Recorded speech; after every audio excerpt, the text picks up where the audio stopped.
Bonjour et bienvenue dans cette nouvelle rencontre de l'Agora. Aujourd'hui, nous avons le plaisir de rencontrer Margaritis Schinas, vice-président de la Commission européenne chargée de la migration et de la promotion du mode de vie européen. Bonjour Monsieur Schinas. Bonjour à tous. Comment allez-vous? Très bien. C'est un jour ensoleillé à Bruxelles qui n'arrive pas souvent. Monsieur Schinas, vous êtes vice-président de la Commission européenne en charge des migrations et de la promotion du mode de vie européen. Avant de commencer, est-ce que vous pourriez nous présenter vos principales missions? Oui, je suis le vice-président de la commission von der Leyen, que, comme vous savez, a commencé à entrer en service le 1er décembre 2019. Et mon job, mon portefeuille est nouveau. Ça n'existait pas avant.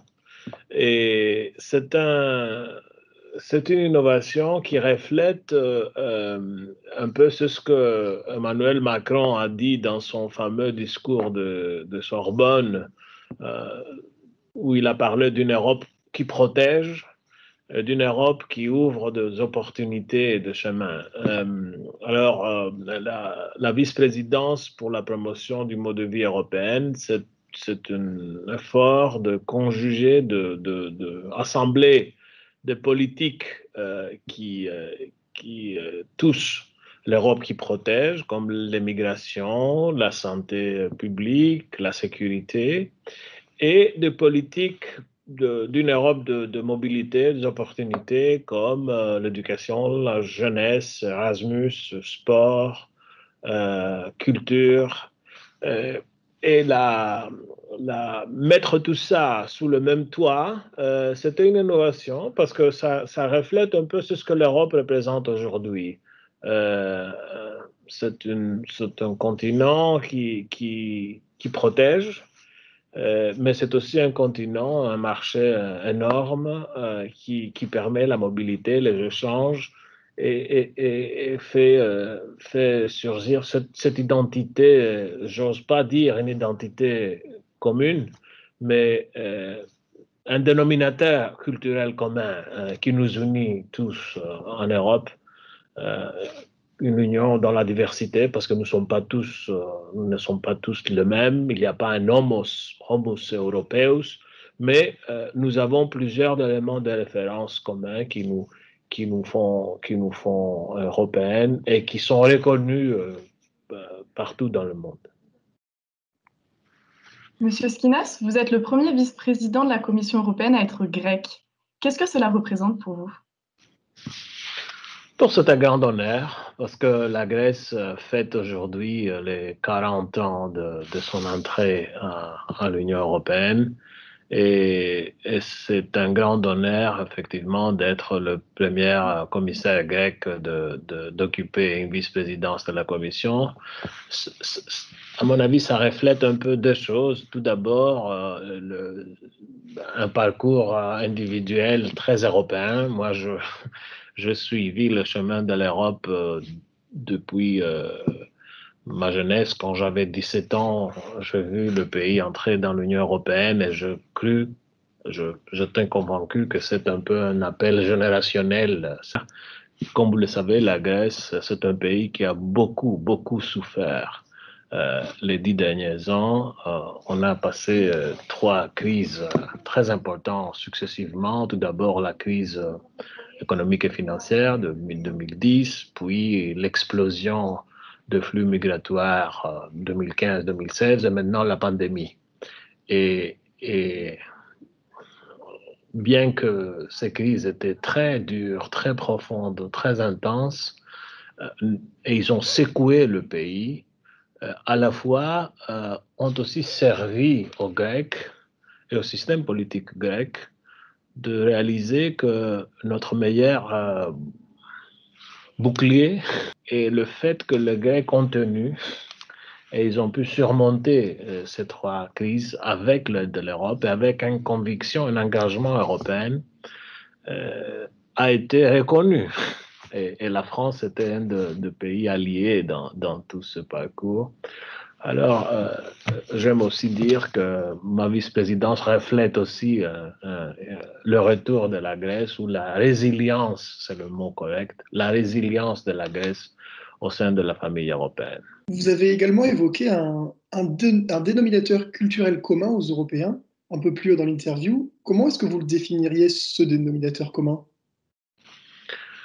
Quand la vice-présidence, enfin mon job a été annoncé par la présidente von der Leyen, peut-être vous vous souvenez, il y a eu des débats politiques au Parlement européen, à la presse, sur la notion cette notion de la promotion de mode de vie européenne.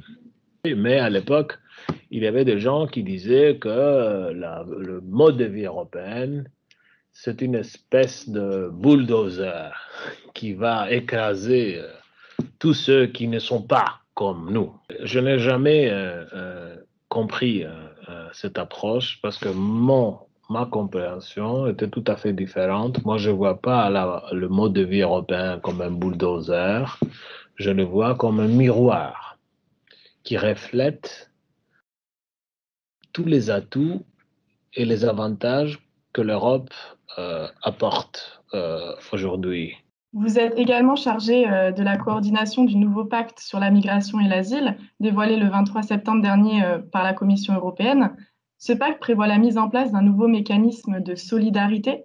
Pouvez-vous nous expliquer le fonctionnement de ce mécanisme? Nous avons, comme vous le dites, présenté le 23 septembre ce nouveau pacte que j'aime décrire comme un bâtiment à 3 étages. Le premier étage, c'est le renforcement de la relation de l'Europe avec le pays tiers, le pays d'origine et de transit, parce qu'on ne saura jamais gérer la migration à l'interne si on ne peut pas le faire à l'externe aussi. Alors, il faut s'engager avec ce pays tiers, donner des opportunités pour qu'ils gardent leurs gens là, faire une vie meilleure sur base d'investissement, de coopération, etc. Le deuxième étage doit être un système fédéral, si vous voulez, européen de gestion de nos frontières externes. Les frontières extérieures de l'Union européenne, c'est une frontière qui appartient à tous. Et il faut la garder collectivement. C'est pour ça qu'on a créé le nouveau garde-côte et les gardes-frontières européennes, une nouvelle agence, c'est un Frontex qui, pour la première fois, aura comme tâche de patrouiller et de veiller à la protection de nos frontières extérieures. Et troisièmement, le roof garden, si vous voulez, de ce bâtiment, c'est ce que vous avez dit, Carmen, la dimension de solidarité.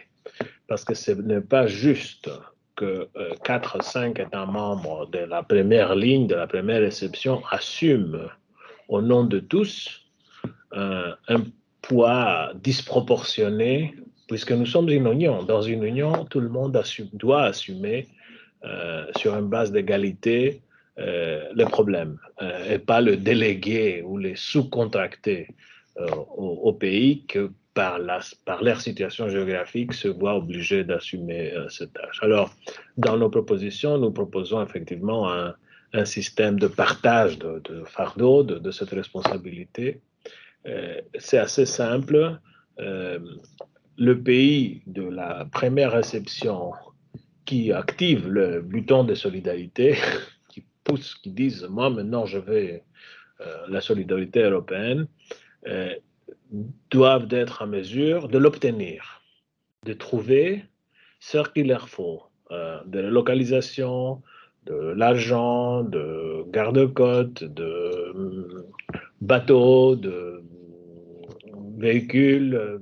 Alors, d'un côté donc, il faut s'assurer que le pays demandant la solidarité l'obtienne.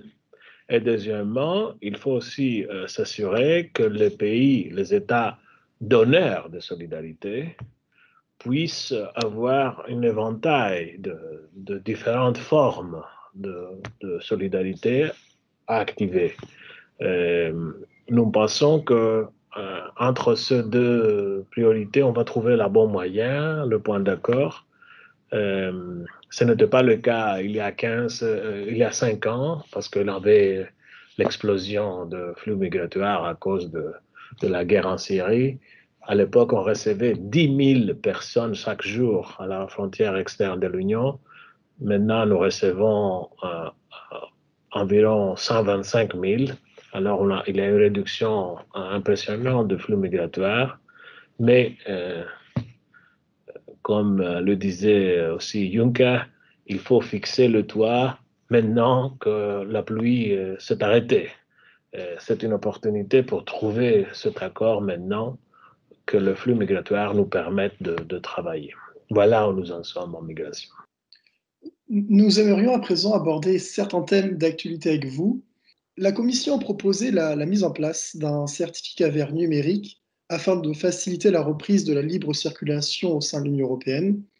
Libre circulation qui semble indispensable à la reprise du tourisme. Comment harmoniser avec d'autres pays comme la Chine ou les États-Unis, qui représentent une grande partie des touristes qui viennent dans l'Union européenne? Comment harmoniser ces systèmes à l'échelle internationale? Oui, en effet, nous avons proposé ce certificat numérique unique en Europe parce que maintenant que nous laissons la pandémie derrière et nous entrons dans le retour vers la normalité et la mobilité, il faut structurer ce retour de façon uniforme. Si on ne le fait pas tous ensemble comme Européens, chaque État membre va le faire à sa façon et ça va fragmenter le marché intérieur européen et ça aura un impact à nos valeurs, à nos principes de mobilité. Je pense que maintenant tout est clair, tout le monde a compris, tout le monde s'est engagé. Au début, quand on a proposé ce certificat, moi j'étais un de pionniers de cette idée, je me sentis assez seul. Maintenant, ça me fait plaisir que on a avancé autant et la semaine prochaine, le Parlement européen votera l'accord final.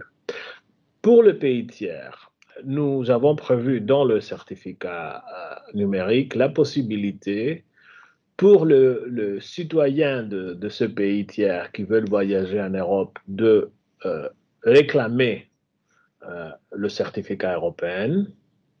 Alors, de prévoir qu'il peut fournir les informations que nous demandons aux citoyens européens, notamment preuve de vaccination, test PCR négatif ou bien certificat de récupération COVID. Alors, ça, c'est une opportunité qu'on donne aux pays tiers. Et il y a une deuxième, nous donnons l'opportunité à nos États membres d'accueil, si vous voulez, de destination finale, de reconnaître des certificats numériques de pays tiers qui contient le même type d'information que nous imposons aux Européens. Alors, si un Chinois veut voyager en France et les autorités françaises considèrent que le certificat chinois fournit les informations que le certificat européen exige, c'est à la France d'accepter. On a trouvé des solutions donc pour ne pas fragmenter l'Europe, pour ne pas découper l'Europe du mouvement international du voyage. Un autre thème d'actualité est l'incident d'Ankara qui a eu lieu entre Charles Michel et Ursula von der Leyen. Cet incident a discrédité l'Union européenne dans sa stature internationale. N'y a-t-il pas un problème de lisibilité entre les différentes instances? Jean-Claude Juncker proposait de fusionner ces deux postes de président. Ne faudrait-il pas repenser à cette idée? En parlant de l'incident en tant que tel, tout d'abord, moi je pense que l'Europe n'a pas perdu de cet incident. Bien au contraire, cet incident a beaucoup servi pour pour produire des réflexes pro-européens dans l'opinion publique. Qu'est-ce que les gens ont dit? Ils ont dit, bon, écoutez, nous sommes l'Europe, alors on peut pas avoir ce type de discrimination. C'est pas contre une femme, ou la première femme présidente de la Commission, c'est aussi contre nos valeurs, c'est contre de ce que nous représentons comme Européens. Alors, ceux qui pensent que, comme conséquence de Sofagate, c'est l'Europe qui a été humiliée ou qui a perdu, moi j'ai une interprétation différente. ma mère, qui a 87 ans, m'a appelé en disant « Oui, je suis fier pour Ursula qui a tenu là, début, qui a fait passer le message. » Je veux dire, il ne faut pas sous-estimer cette dimension de l'incident. Maintenant, sur la question de simplification de l'architecture institutionnelle européenne, c'est un débat qui va commencer le 9 mai avec le lancement de la nouvelle conférence sur l'avenir de l'Europe, qui sera lancée à Strasbourg, précisément, le 9 mai, jour de l'Europe. À mon avis, c'est une considération tout à fait légitime à faire. Merci, Monsieur Skinas, pour toutes vos réponses. Nous arrivons à la fin de notre entretien. Nous allons passer à l'Agorapido, un jeu propre à notre association. Nous allons vous poser C'est un jeu propre à notre association. Nous allons vous poser une succession de questions auxquelles vous allez devoir répondre rapidement. Vous êtes prêts? Bon, je ne t'ai pas prévenu de ça, mais pourquoi pas, hein, jouons. Ça va être très rapide, vous en faites. Allons-y. Grec ou européen? Les deux. Déclaration Schuman ou traité de Maastricht? Déclaration Schuman. Champions League ou Super League? Champions League, sans doute. Et enfin, Socrate ou Nikos Aliagas? Nikos Aliagas. Ah. Très belle réponse, merci. Monsieur Skinas, encore un grand merci d'avoir accepté notre invitation pour cette nouvelle rencontre de l'Agora. Nous remercions également nos partenaires, Adix, La Massif, Planète Grande École et le journal 20 minutes pour leur confiance. Pour finir, nous vous laissons le mot de la fin. Merci à vous. J'ai beaucoup apprécié vos questions, votre compagnie et nos échanges. Et j'espère que nous aurons d'autres opportunités de nous engager à l'avenir. Merci de cette invitation. Merci monsieur, merci à vous. Merci à vous.